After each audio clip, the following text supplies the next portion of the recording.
Few action movies changed Hollywood forever. But in 1988, one man, barefoot, bleeding, and badly outnumbered, climbed into the vents of a Los Angeles skyscraper and redefined what it meant to be a hero. This is the Die Hard story you don't know. A movie born from a Frank Sinatra contract, rewritten mid-filming, and powered by improvisation, explosions, and pure Hollywood chaos. Here are 40 weird, wild, and unbelievable facts about the Die Hard franchise, and why it remains one of the strangest success stories in film history.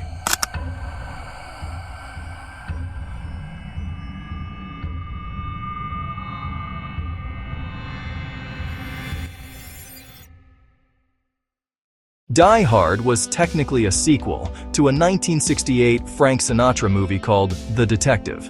When author Roderick Thorpe wrote the follow-up novel Nothing Lasts Forever, Fox had to legally offer the role to Sinatra first. At 73 years old, Sinatra laughed and said, "I'm too old to climb in air ducts." And just like that, the most unlikely Christmas hero was up for grabs. The novel was darker, bleaker, and much more violent. Instead of saving his wife, the hero, Joe Leland, tries to rescue his daughter. And in a grim twist, she dies when the villain falls to his death, dragging her out the window with him. Not exactly holiday cheer. Fox offered the role to every major action star: Arnold Schwarzenegger, Sylvester Stallone, Clint Eastwood, Harrison Ford. All said no. Bruce Willis was a last-minute, almost desperate choice. He was known for romantic comedy on TV, not for blowing up skyscrapers. No one expected him to work, and yet that decision changed action movies forever. Executives were so unsure about Willis that early posters didn't even show him. It was just Nakatomi Plaza on fire. After release, when audiences loved him, they redesigned everything to put his smirking face front and center. Hans Gruber wasn't just Alan Rickman's first villain. It was his first movie role ever. He'd been a stage actor in London's Royal Shakespeare Company. When producer Joel Silver saw him perform on Broadway, he cast him on the spot. Rickman almost turned it down, thinking action films were beneath him, but he ended up creating one of cinema's greatest villains. When Rickman's character falls from Nakatomi Plaza, that look of panic was 100% real. The stunt team told him they'd drop him on 3. They dropped him on 1. Alan Rickman's scream? Genuine terror. The skyscraper wasn't a set. It was Fox Plaza, the real 20th Century Fox headquarters in Los Angeles. It was still under construction, so the production used unfinished floors and even blew up parts of the actual building. Fox literally blew up its own office for box office glory. McClane spends most of the movie barefoot, and Willis wore prosthetic rubber feet, but they didn't protect him completely. During the famous glass scene, he suffered deep cuts and permanent foot scars. He later said, "My feet took more damage than most stuntmen. Yippee-ki-yay, motherfer." Not in the script. Bruce Willis ad-libbed it after the director told him to throw out a cowboy-style comeback. It became the most quoted line in action movie history, and one the studio almost cut for being too cowboy. When the movie aired on TV, censors changed the line to, "Yippee-ki-yay, Mr. Falcon." There's no Mr. Falcon in the movie. It made zero sense, and instantly became an internet legend for bad dubbing. Everything that blew up actually blew up. In 1988, there was no digital destruction. Helicopters really exploded above downtown LA. The city gave them only 2 hours to shoot, and 1 take. It's one of the last big action films to use real pyrotechnics on that scale. During a shootout in the elevator shaft, blanks were fired too close to his ear. Even blanks create shockwaves, and Willis lost partial hearing in his left ear permanently. Because the Fox building was used by day, filming could only happen after dark.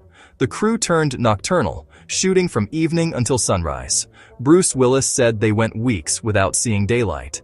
The grimy white undershirt, soaked in sweat and blood, became so iconic that it's now in the Smithsonian, labeled as a symbol of the American everyman hero. The building's logo was inspired by samurai crests and corporate power symbols.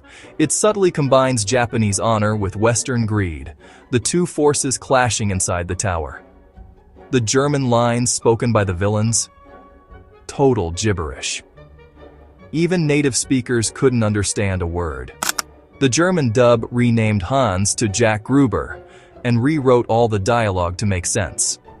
Is Die Hard a Christmas movie? Fans say yes. It's set on Christmas Eve, features carols, and ends with "Let It Snow." Bruce Willis says no, it's not a Christmas movie, it's a Bruce Willis movie. The debate rages on every December. When Willis signed on, the script wasn't finished. Scenes were rewritten on the spot. The emotional radio conversations with Sergeant Powell, completely added mid-shoot, now considered some of the best dialogue in the film. McClane losing his shoes wasn't a symbolic choice, it was a budget fix.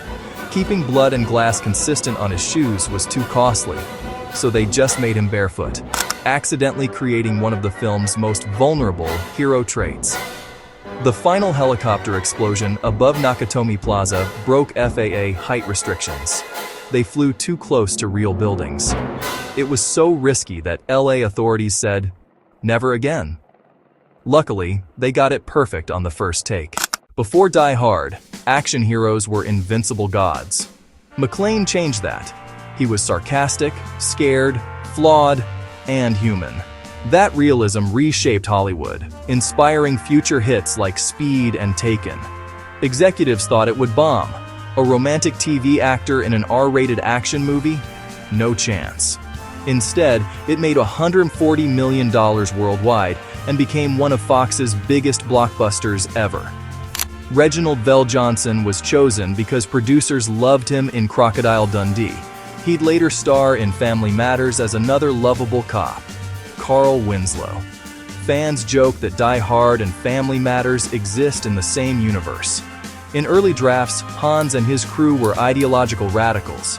Producers switched it, making them thieves pretending to be terrorists. That twist made the story smarter and more cynical. Terrorism as capitalism. Willis's natural sarcasm gave McClane his personality. Lines like, "Welcome to the party, pal," were improvised on set. His humor made him relatable. Not a superhero, just a pissed-off cop. The movie might look wintry, but it was filmed in 100-degree LA heat. Actors wore heavy coats under hot lights. Fake snow constantly melted. Christmas never looked so sweaty. Real police academies have used Die Hard to teach building entry and crisis management, both as examples of what to do and what not to do. Those two identical, clueless FBI agents were inside jokes about bureaucratic stereotypes, and their name, Johnson & Johnson, was a baby shampoo-level mockery of government efficiency. In the first film, McClane kills 10 people. The villains kill more. It's rare in action movies. The hero's kill count is smaller than the bad guys. In the book, his name was Joe Leland. Fox renamed him John McClane to sound more New York cop. The name was inspired by a real detective who advised on set. The sequel was adapted from the thriller 58 Minutes, about an airport cop battling terrorists before his daughter's plane lands. Fox simply replaced the cop with McClane, and the sequel was born. The third film started as an unrelated screenplay about a cop following a terrorist's riddles around New York. They rewrote it for McClane and added Samuel L. Jackson as Zeus, creating one of the best buddy duos in action history. The role was meant for Lawrence Fishburne, but negotiations fell through. Samuel L. Jackson got the call days before filming, and his chemistry with Willis became electric. Irons recorded his villainous phone calls in such a cold, calm tone that editors' kids reportedly cried hearing them in the studio. That same terrifying voice helped him land his next big role, Scar in The Lion King. To make the cyber-terrorism plot believable, Fox hired real cybersecurity experts. They explained real hacks, but the studio ignored most of it. One consultant joked, "If hacking were that easy, we'd already own the internet." The fourth movie's story came from an article titled "A Farewell to Arms," about America's vulnerability to cyber warfare.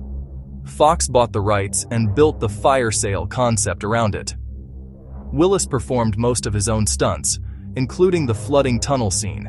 He trained for months, performing inside real rising water tanks with emergency oxygen nearby. That dedication made Die Hard feel grounded. Dangerous, but real. The fifth movie was supposed to bring McClane to Japan for Nakatomi's anniversary. It would have tied back to the first film's roots. Budget cuts and travel costs killed the idea. We got Russia instead, to everyone's disappointment. Willis earned $5 million for the first film, an unheard-of salary for an unproven TV actor. That deal shocked Hollywood and forever changed star pay negotiations. Suddenly, big paydays became the norm for leading men. Fox planned a prequel called McClane, alternating between young John in the 1970s and Willis in modern day. It was shelved after Disney bought Fox, ending the saga just before it came full circle. Willis supported it until his retirement, saying, "I'd love to see where John started." From Sinatra's contract clause to broken glass and cyber wars, Die Hard remains one of the strangest and most legendary Hollywood stories ever told. A movie that wasn't supposed to work, but somehow became a cultural icon. So whether you call it an action classic or your favorite Christmas movie, one thing's certain: John McClane will always be the blueprint for the reluctant hero. Yippee-ki-yay, forever.